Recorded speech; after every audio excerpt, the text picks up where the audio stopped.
Garden Turns. We had a rain here in St. Louis, and these sunflowers are off the chain, as they say. Let me show you all of my sunflowers. There's now lots of shade in this yard because they have grown in height and width. So, and there are a lot of flowers that are opening out on them. So this is some of them. You go around, I know the sun right there. Look at that. We still going.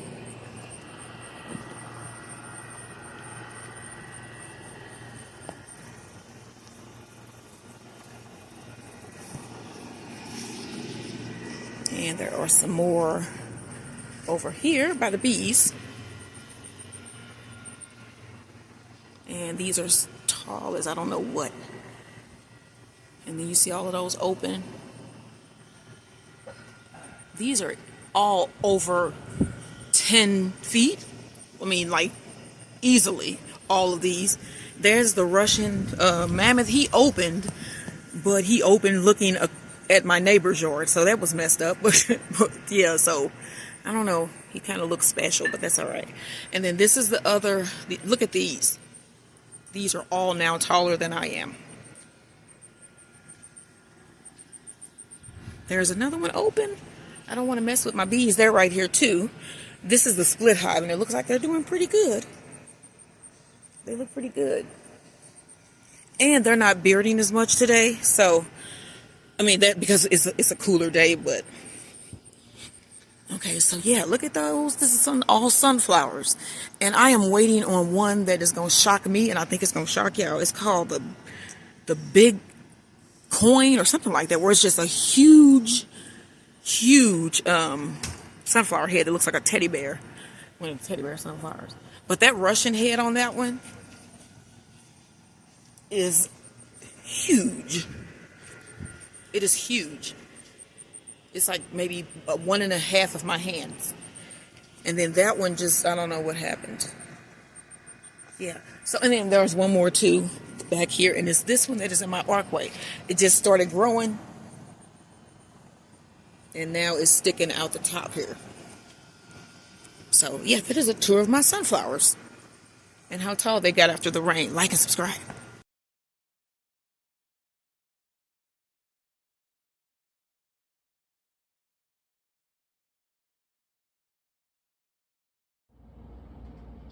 All right, y'all, so these are the two soils that I use when I mix my soil for my seeds. I use a potting mix and a seed starting mix, and then I just combine the two, half and half, add some water, stuff my pots, and then I just start putting my seeds in. So I use, it doesn't have to be this exact brand, but these are the two that my store have that I buy and use for my seeds. So let's get into planting some more of our seeds for our 2025 garden.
All right, so we got water in here now. You want to mix it up.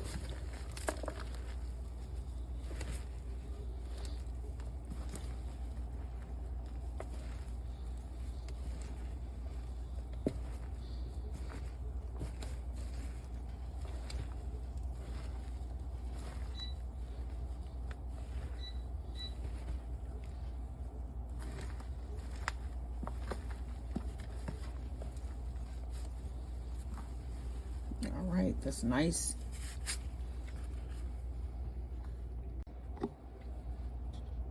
All right, y'all, now we're gonna stuff these pots with soil.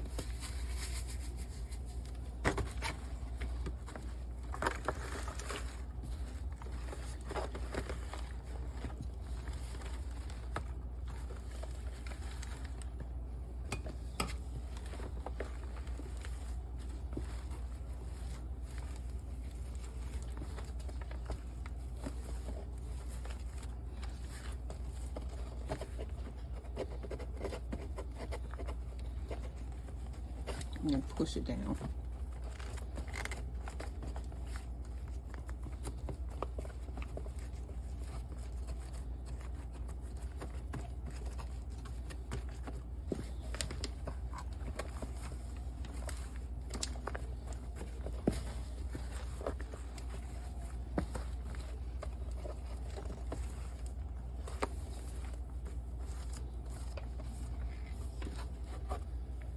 One down. All right, I want to show you guys, I also keep my old, so I buy a lot of Parmesan cheese, and they come in these little plastic things like this, and I keep them. And so what I do here is I'll take one, I don't put any holes on the bottom, and then I take this one, and then you punch a couple holes in the bottom just so you have a drain hole for your plants, and then you just fill this one. And then this one here will collect any of the extra water that drains off your plants. But you got to remember to pull this up and check, make sure that you're not, your roots have not like grown down into the water. But yeah, they shouldn't be in here long enough to do that. But you can use anything that you use around your home. Like my dog, Mr. Maximus, he uses a lot of these little ice cream cups. So I save these as well because you can plant in these too. So you don't have to go out and buy those trays that you see me with. You can also use things that you have at home. One thing that I do use is my brother-in-law eats a lot of yogurt, and he gets those big tubs, and they give them to me. My sister gives them to me, and I use those also to plant my seedlings in as well. So I'm gonna finish filling these up, and then we're gonna start filling them up with the seeds. Don't forget, y'all, like, share, and subscribe. So I'm gonna be doing a bunch more gardening videos. Don't forget that I also do my cooking, my baking, our travel videos, and we're gonna start back up with the travel videos. So we're currently looking for an RV currently, and yeah, we're gonna get it popping this summer. This spring and summer is gonna be cool here on As the Garden Turns and Bees, Beds, and Boxing. It's gonna get a lot busier for me because this is growing season. It's starting up, and my bees are starting up. So I have to order another brood chamber for my 8 frame hive, and get that painted before the keeping season starts. And then I need to update the paint on my other homes, my other beehives. All right, y'all, so next we're gonna start planting these seeds so we can get these things in the ground and get them going. All right, y'all, like, share, and subscribe. All right, y'all, so the first seed that we're gonna plant today is the Alyssa Craig onion. And let me tell you some fun facts about this onion, okay? The Alyssa Craig onion is named after a small rocky island off the coast of Scotland. David Murray, the gardener for the Marquis of Alyssa, introduced the Alyssa Craig onion in 1887. The onion can grow to be up to 8 inches in diameter and weigh up to 6 pounds. Alyssa Craig onions have a mild, sweet flavor and are low in sulfur and high in water. Alyssa Craig onions are best for fresh use and don't store very well, so these don't store well. Alyssa Craig onions are fine textured and are excellent for salads and sandwiches. They can be ready for harvest before some other Spanish storage onions, and they are a very easy variety to grow from seed. The Alyssa Craig onion prefers well-drained soil with an optimal pH of 6.2 to 6.8. They cannot tolerate acidic soils, especially in early stages. So that is a little bit of the information here about our onion.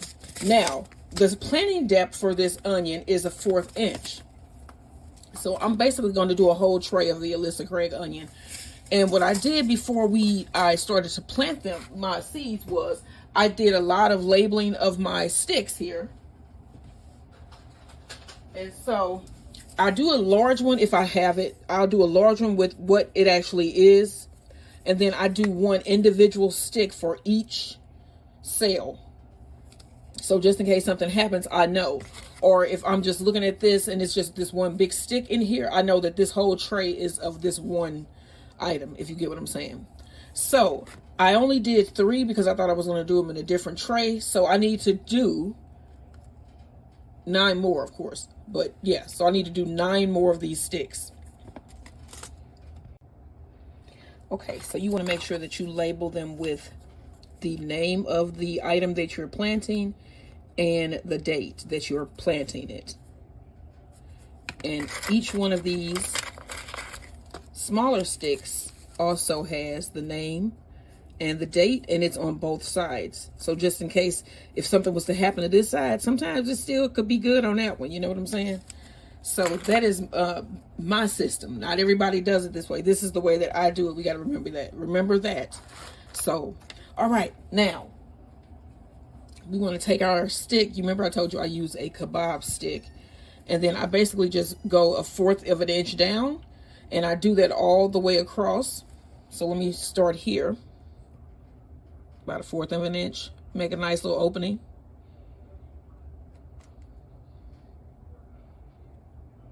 And you can even mark on here where your 1/4 of an inch is, where your 1/8 of an inch, where your 1/2 inch, whatever depth that you may need, you can mark it on here and then just go down to that area, that level. But I am pretty much eyeballing this. I think that this may be the format that I'm going to be using to do my seed plantings, because I think it's pretty neat. It tells you a little bit about the plant. And then show you how to plant it. As long as you don't mind watching a little bit of a longer video, this is what I'll be doing. All right, so next you want to open up your onion seeds and try to just peel it open.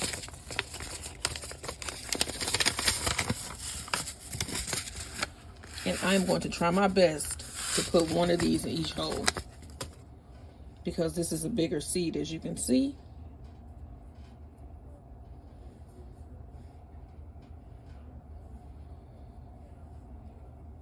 Okay, so just drop your seed in.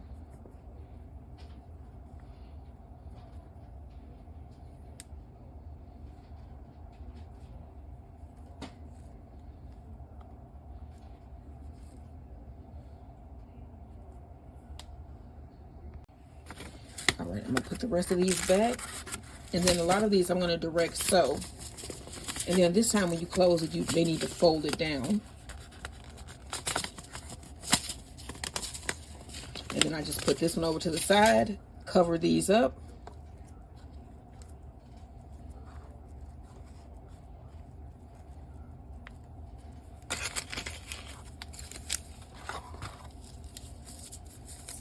I'm gonna put this way here.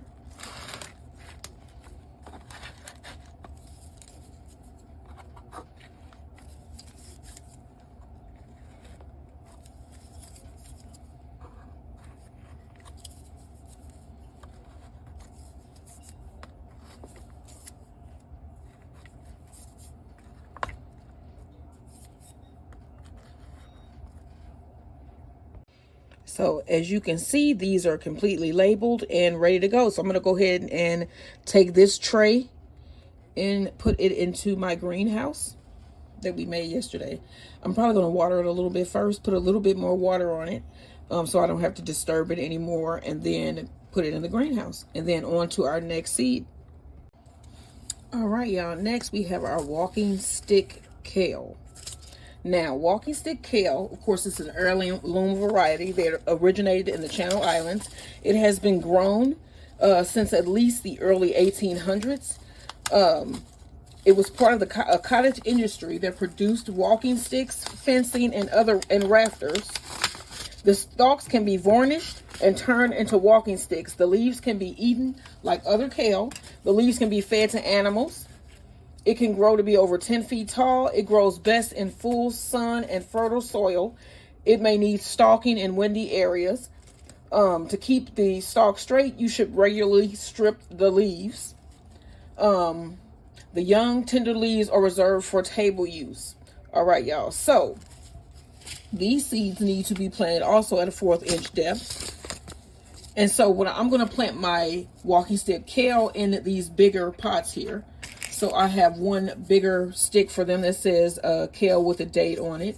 And then not only do you write the date here, you should also write the date in a journal. And I do have just a notebook that I keep everything in, of everything that I'm planting, and the dates and everything, so that I know what it is that I planted on that day. And then also I'm going to put 4 seeds in each of these trays. So it's going to give me a total of 8 plants. And so I want to remember that I put 4, so I'm going to put this in there as well. And then I have the smaller one that is going to go in as well with the date. Okay, so let's make 4 holes here.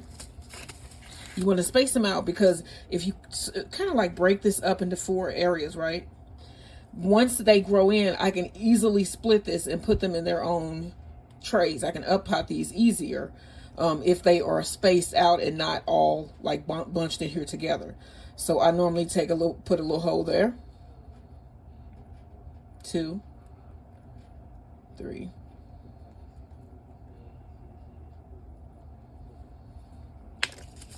All right, and then we're going to get some seeds out.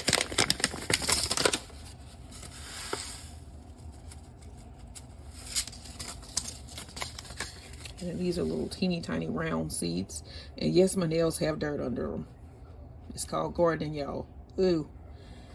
Okay, so you want to put 1 in each hole.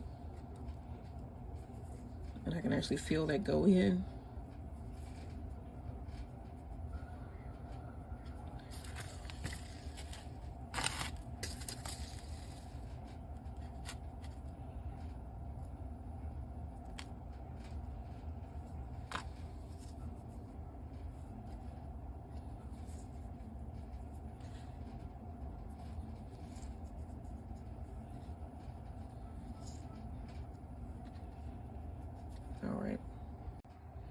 All right, now let's put our sticks in. Let's cover those holes up.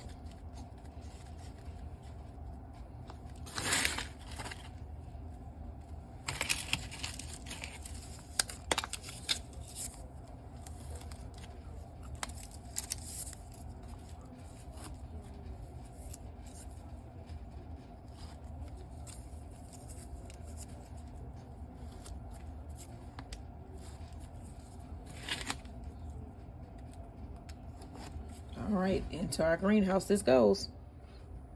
All right, y'all, my next one up is the green globe artichoke. All right, let me tell you a little bit about this one. The green globe artichokes have been cultivated since at least the 1500s, and Thomas Jefferson even grew them in his gardens. The green globe artichokes are the most popular artichoke in the United States. They have a thick, flavorful heart that tastes a bit like taro roots. Green globe artichokes can be grown in cooler areas if they are protected during the winter. Slugs and snails can be a problem with the young plants. They have a large flower bud that are ornamental with bold blue 6-inch flowers. Well, that sounds cool. They prefer full sun and well-drained soil. They can be grown as an annual if seeds are sown indoors in mid to late winter, and that's what we're going to be doing here today. So I'm going to do 6 green globe artichokes, and I already have my sticks labeled. I see I don't have a date on these. I'm going to put 217. And then I have a big one as well. So let me see here. Let me finish labeling these, and then we will get these planted. Okay, so these go at a 1/4 inch depth as well. Get this open. That wasn't as smooth as description that I just gave y'all. As I stuttered through my reading there. I am not going to take that out. This hat's going to go up. All right. I got it open. These are pretty big seeds. Let's see, do you even get 6 in here? So this is exactly 6. These are artichoke seeds.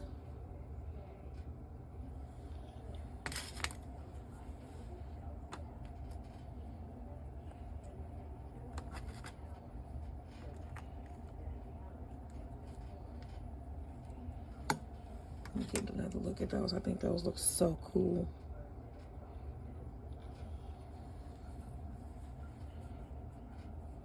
And you can just drop this right down in the hole. And if it doesn't go down there, we're going to use our little stick and push it down.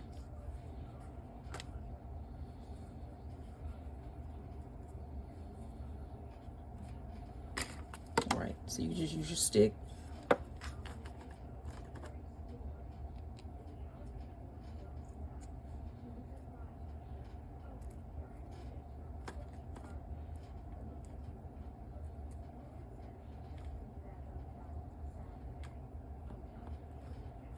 Okay, cover them over.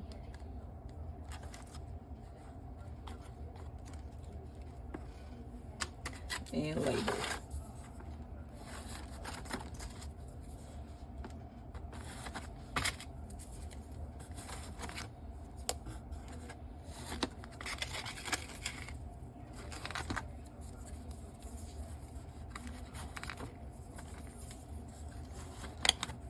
All right, next. All right, y'all, next up is mustard greens. Let me tell you a little bit about these mustard greens. Mustard greens originated in the Himalayan region of India over 5,000 years ago. They are also called Indian mustards, Chinese mustard, or leaf mustard. You can eat mustard greens raw, steamed, or pickled. They can tolerate a variety of climates and soils, but they prefer rich organic soil, full sun, and cool temperatures. Red mustard greens have broad, wrinkled leaves with a violet-purple overlay. The chemical compound in mustard greens that gives them their bitter taste, glucosinolates, have been studied for anti-cancer properties. And also, eating mustard greens may repel mosquitoes. Okay, you know what? I'm going to grow a whole bunch of these dang things then. Am I going to eat them? Yes, you're going to have to if you don't want to. Okay, so I'm going to plant today 6. Okay, so I got the seeds open. These, it may repel mosquitoes. I might try that. Eating it though, you know? All right, so you want to take a little stick here. Put our little, these are also a 1/4 inch thick, deep, thick. Let me show you these, and then you know the rest. These are little round ones. All right.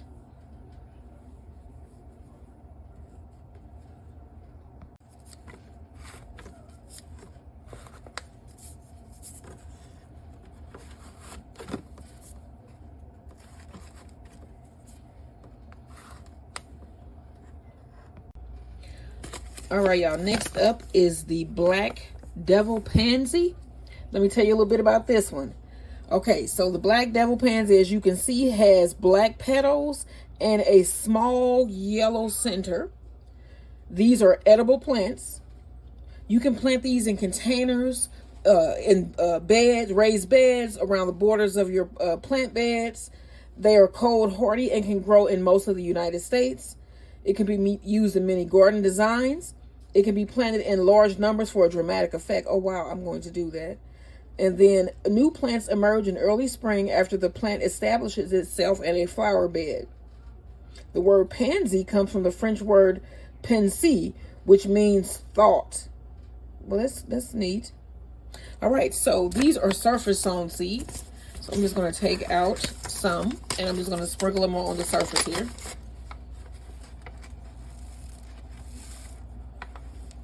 All right.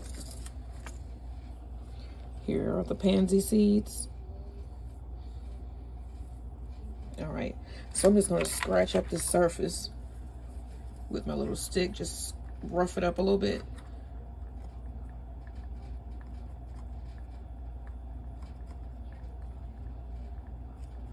And then with these, I am just going to sprinkle them on top of the soil here.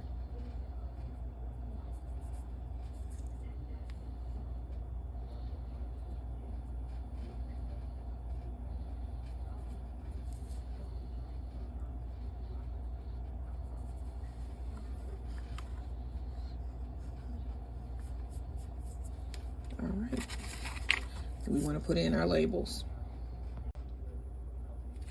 All right, y'all, next up is my favorite thing, one of my favorite things to grow, herbs anyway, and that is cilantro. And I'm going to do 7 sales of cilantro because we use a lot of this. I grow this and then I dry it. One of the things about cilantro seeds here, let me tell you some really cool fun facts first, and then I'll tell you about how to crack these shells open to plant them. Cilantro is one of the oldest herbs and spices in the world. It is native to the Mediterranean, Southern Europe, and Northern Africa. It is used in many cuisines, including Latin American, Chinese, and Indian. Some people find cilantro to taste lemony and bright, while others find it soapy. I think my older son says it tastes like soap to him, but everybody else in my family loves it. It is low in calories, contains many nutrients, including potassium, calcium, and iron. It is also an anti-inflammatory and an antibacterial. It can be grown from seed or purchased as a transplant. It is best in full sun to partial shade and rich, well-drained soil. And this only likes cooler temperatures. It bolts very easily. Cilantro is also known as Chinese parsley, Mexican parsley, or Dahinina. I've never heard of that one. Cilantro seeds have been used medicinally in teas and as a digestive aid. The oil from the seeds have been used in ointments and to disguise the flavors of other medicines. Okay, so let me show you what a cilantro seed looks like. Which this is also the spice coriander. It's the same thing. So what you want to do before you plant these, so I would plant these and be like, why the hell is this not growing? The thing was, you have to crack the outer shell of this seed. So you basically can just pick it up, put it between your fingers and squeeze. And that should crack off that outer shell. Can you see that? And then you just plant that. Okay, so you want to crack it open. Okay, let me get my holes in here, and then I'm going to plant my cilantro. All right, next one up is the asparagus bean, or also known as the yard long bean. The name asparagus bean comes from the fact that these taste like asparagus. They are native to South America. They were originally grown in the Yunnan province of China. They can be eaten like green beans, boiled in soups, or used in stir fries. They are high in fiber, vitamin A and C, and contain iron, copper, manganese, calcium, and magnesium. They grow quickly on climbing vines in warm climates. They thrive in warm and hot and humid weather. They should be grown on a trellis like a pole bean. They can grow to be very long and produce a lot of food. These are super producers. Harvest before the seeds bulge and the beans snap easily. Pick every 2 to 3 days to prolong production. They grow best in light, well-drained soil. Dry soil can result in low yields. Avoid over-fertilization with nitrogen, which can result in low pod growth. All right, so let's get these opened up in our pots. We're going to do 6 of these.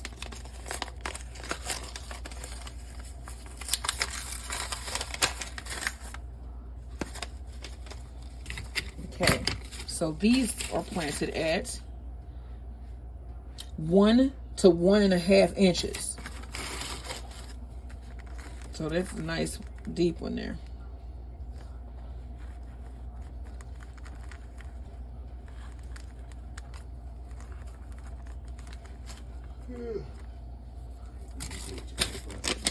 I said you get it. Did you get it to work though? It's $36. You knew that. I kind of figured the camera wasn't gonna work, but it's a drone that operates. Yeah. So now I gotta figure out a way to get me a little, kind of like a little mini cam that will work. And I know they sell it. Cause now they have cameras like the size of 8 pins. Yeah. All right. All right, next up is the Concordia, or the Kikia. That's what I'm gonna call it. Kiki, because my nickname is Kiki. So I'm gonna call this my Kiki gourd. So this is next. Let me tell you some good, interesting facts about these. These are an edible gourd. They can grow to be 5 to 7 feet long. I'm probably gonna be making some recipes with this if I can get some sprouted and growing. some germinated and growing. I'm gonna make some recipes with this. They come from a village in northern Serbia. They can be harvested when small, under 3 or 4 feet, and cooked like zucchini. You hear that? Mm-hmm. They're the Kiki gourd. Oh, you didn't cook them like zucchini? Mm-hmm. Oh, well, that's cool. They are easy to grow and are resistant to pests. They are trellising suitable. They have an ideal temperature of 75 to 90 degrees. They are not frost hardy. They should be picked after the first frost. I don't even know what that means. They can be dried indoors or outdoor under cover. So you can dry these and have these long, 7-foot long gourds. I don't know what you would do with those. What do you do with that, I wonder? What's that? These gourds. Cook them like zucchini? Or maybe they would sound like a horn or something. If you dried them, they would be kind of like a horn. Maybe if you... Yeah, that'd be different. All right, so we're going to plant 6 of these. And these are gourds, because let me show you the distinct look of a gourd seed here. All gourd seeds look exactly like this. So, last year I got some mixed up. This year we are not going to do that. So I have my labels already here. All right. So we just need 6 seeds. 1, 2, 3, 4, 5, 6. Throw back 3. And then we're going to get these planted.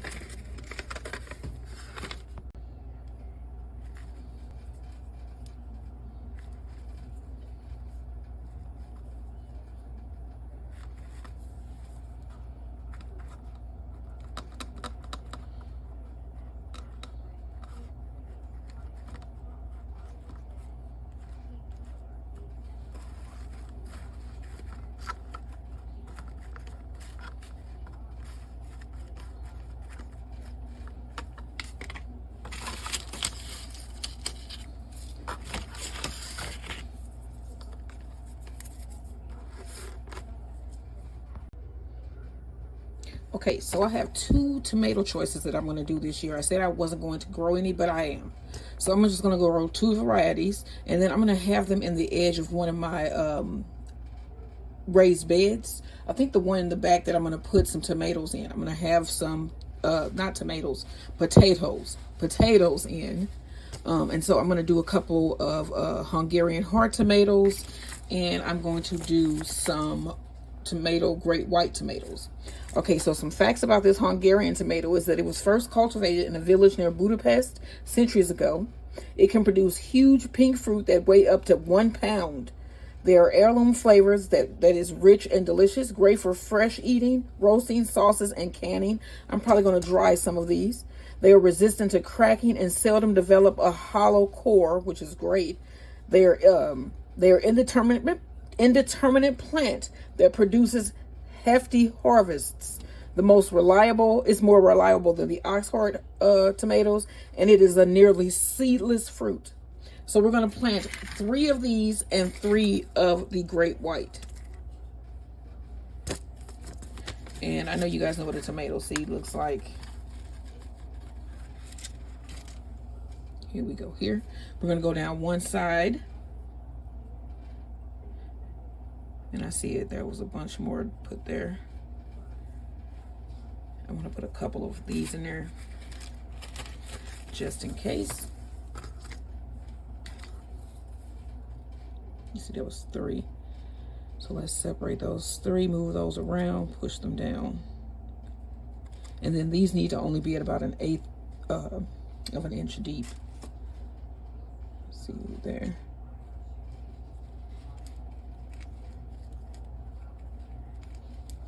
Okay, so you want to make sure you label this one correctly. This is the Hungarian heart side here.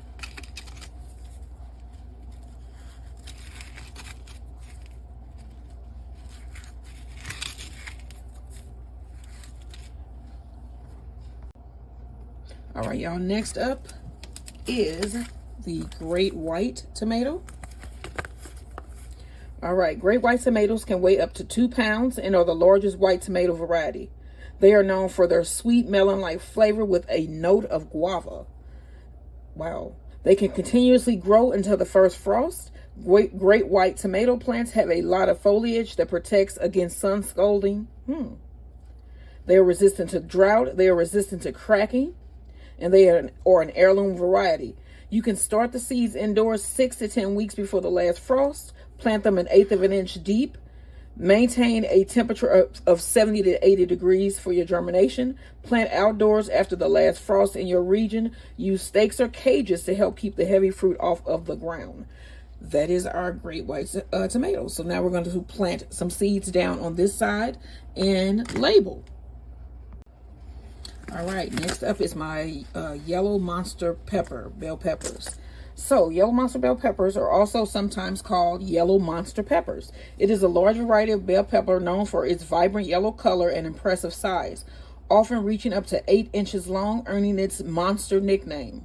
As it ripens, the pepper transitions from green to a deep yellow, with its sweetness increasing as it matures, making it a great addition to various dishes due to its meaty texture and flavor profile. So,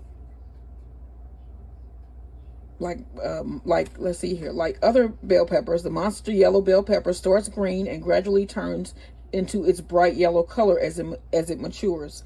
Due to its size and flavor, the monster yellow pepper can be used in salads, stir fries, grilled dishes, or as a decorative element on a plate. All right, so these are planted at 1/4 inch deep, and I'm just going to do 3 here. So I already have my things here. I just need to put my dates.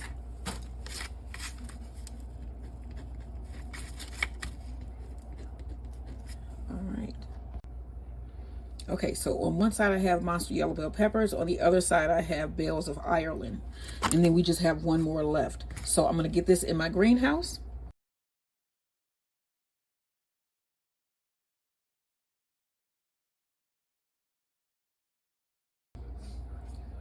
All right, y'all, and so to my last tray here, I'm not going to do an explanation of them, but I'm going to put in some leeks. I've never grown these before, even though the pack is open. I've never grown it. And these are Dollar Tree seeds, some green onions. And both of these, I think, are sown at about 1/4 of an inch deep. Yes, they are.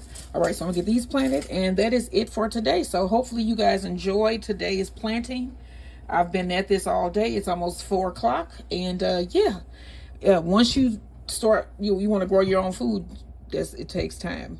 It takes time. So, all right, once you get them going, though, they just grow. And you just water and, look after them. So let me get these planted. This is my last planting of the day. And then we're going to go into making dinner. And we are doing Japanese pancakes, y'all. Pancakes. Like, share, and subscribe.